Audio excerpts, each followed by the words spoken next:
বিসমিল্লাহির রহমানির রহিম। আসসালামু আলাইকুম। সবাই কেমন আছেন? আশা করি ভালো আছেন। আমরা বর্তমান অবস্থান করতেছি সৈয়দপুরের ঐতিহ্যবাহী মসজিদ ইসলামাবাদে অবস্থিত চিনি মসজিদে। আপনারা পুরো চিনি মসজিদের ভিডিওটি দেখবেন। এই মসজিদটি 1863 সালে নির্মিত।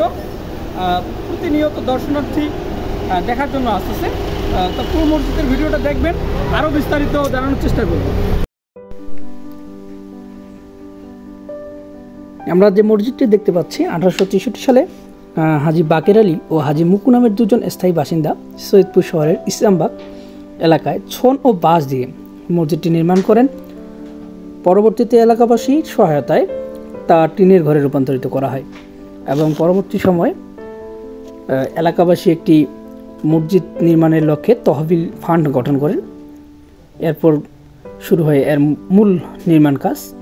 1920 সালে হাজী হাফিজউদ্দিন করিমের উদ্যোগে মসজিদটির প্রথম অংশ পাকা করা হয়। এই সময় এর দৈর্ঘ্য ছিল 40 ফুট এবং প্রস্থ ছিল 39 ফুট। নকশা ও কারুকার্যের জন্য কলকাতা থেকে মরমর পাথর ও চীনামাটি দিয়ে তৈরি হয় এই মসজিদটি। 1965 সালে মসজিদের দক্ষিণ দিকের দ্বিতীয় অংশ পাকা করা হয়। পরবর্তীকালে বাংলাদেশ আমল 2003 সালে তৃতীয় অংশটি নির্মাণ করা হয়। 2021 সালে মসজিদটির গম্বুজে ফাটল লক্ষ্য করা যায় এবং বেশ কিছু চীনা পাথর খসে পড়ে। সুপ্রিয় দর্শক, এবার সেই মসজিদটির নামকরণ কেন চিনি মসজিদ করা হলো। মসজিদের সৌন্দর্য বাড়ানোর জন্য মসজিদের দেওয়ালে চীনামাটির যে থালার ভাঙ্গা অংশগুলো বা কাচের যে ভাঙ্গা অংশ দেখতে পাচ্ছেন, এই পদ্ধতিটিকে চিনি করা বা চিনি দানার কাজ বলা হয়। সেখান থেকে এই মসজিদের নামকরণ করা হয় চীনা মসজিদ বা চিনি মসজিদ। সৌন্দর্যের কাছে অপহৃত চীনামাটির উপকরণসমূহ কলকাতা থেকে আনা হয়। ঐতিহাসিক এই মসজিদের নকশা করেন মোহাম্মদ মকতুল ও নবী বক্স নামের দুই ব্যক্তি।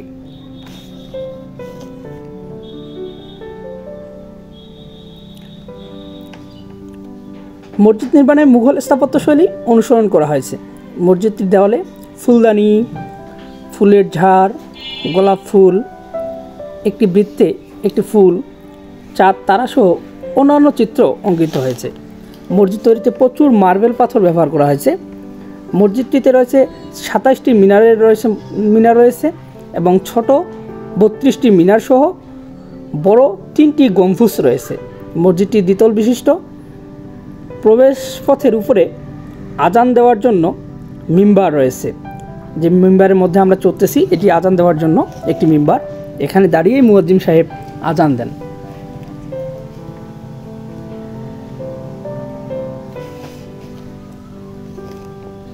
মসজিদটি 2 ধাপে বর্ধিত করা হয়। মসজিদে প্রবেশের জন্য উত্তরে ও দক্ষিণে একটি করে দরজা রয়েছে। মসজিদের দোতলায় একটি ভবনসহ পর্যটকদের থাকার ব্যবস্থা রয়েছে। সুপ্রিয় দর্শক, আপনারা দেখতে পাচ্ছেন আমরা উপরের থেকে নিচের ভিউটা নেওয়ার চেষ্টা করেছি। এই যে আমি দ্বিতীয় যে সিঁড়িটিতে প্রবেশ করতেছি, এটি উপরতলায় ওঠার জন্য ব্যবহার করা হয়েছে। আপনারা লক্ষ্য করতে পারতেছেন যে পুরো মসজিদের চীনামাটির যে ভাঙা অবয়বগুলো দিয়ে তৈরি করা মসজিদটি। আমরা দ্বিতীয় অংশে চলে গেছি।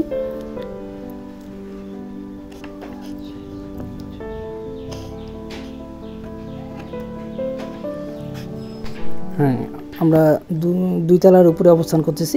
পুরো মসজিদের গায়ের মধ্যে দেখেন অসংখ্য ফুল তৈরি করা আছে। ওই যে দেখতে পাচ্ছেন আমার সামনের যে অংশটা, সেটি একদম শেষের ভাগে করা হয়। এইটির কাজ শেষের ভাগে করা হয়। আমরা মসজিদের ভিতরে প্রবেশ করতেছি। মসজিদটিতে একসঙ্গে প্রায় 1000 থেকে 1200 মুসল্লি নামাজ আদায় করতে পারেন। এবং সবচেয়ে মজার বিষয়, মসজিদটিতে দেখতে আসা দর্শনার্থীদের রাত্রিকালীন থাকার ব্যবস্থা আছে।